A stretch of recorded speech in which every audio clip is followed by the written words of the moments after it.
మా బాబాయ్ గురించి అపార్ట్మెంట్ కోసం అక్కడ అపార్ట్మెంట్ ఖరాబ్ ఉన్నది, ఏం పెట్టలేదు కదా. ఆయన ఆల్రెడీ మీద ఉన్నాడు.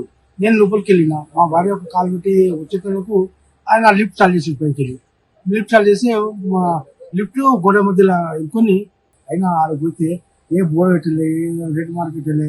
అయినా అపార్ట్మెంట్ తప్పే సార్, ఏం చేశాను చెప్పండి. ఇక్కడ పిఎస్ చందానగర్ పిఎస్ కి వచ్చాము.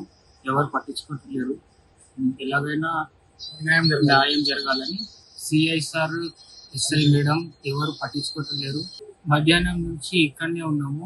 మా అమ్మ హాస్పిటల్లోనే ఉంది. మాకు న్యాయం జరగాలి. అంటే మా బొమ్మడి వల్ల బాబాయ్ ఇంటికి యాక్చువల్ ఏంటంటే పొద్దున ఆయనకు బాగాలేదని మాట్లాడదాము, పోయి పలకరించి చూద్దామని వెళ్ళారు. వెళ్తుంటే వాళ్ళు వెళ్ళేసరికి ఆ లిఫ్ట్ ఆల్రెడీ రిపేర్లో అవుతుంది, వాళ్ళకి తెలియదు. రిపేర్ కంప్లీట్ అయిందని లిఫ్ట్లో వెళ్ళారు. ఫస్ట్ మా బామ్మడి వెళ్ళాడు.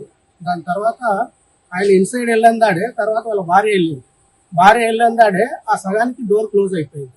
ఆమె అక్కడే ఇరుక్కొని ఆ డోర్తో సహా లిఫ్ట్ ఒత్తకుండానే లిఫ్ట్ పైకి వెళ్ళిపోయింది. ఏదైనా మన నంబర్ ఒకటి ఒత్తుతూనే వెళ్తుంది, లేదంటే డోర్కు మధ్యలో ఉన్నా కానీ సెన్సార్తో లిఫ్ట్ ఓపెన్ అవుతుంది. ఆ లిఫ్ట్ కూడా ఓపెన్ కాకుండా ఆమె అట్లే ఇరుక్కొని ఫస్ట్ ఫ్లోర్ వరకు ఆమె పై వరకు వెళ్ళిపోయింది. ఆల్రెడీ పైన లిఫ్ట్ అతను రిపేర్ చేస్తున్నారని తెలిసింది. తర్వాత ఆమెకి ఇమీడియట్ హాస్పిటల్కి షిఫ్ట్ చేసిన. అప్పటికి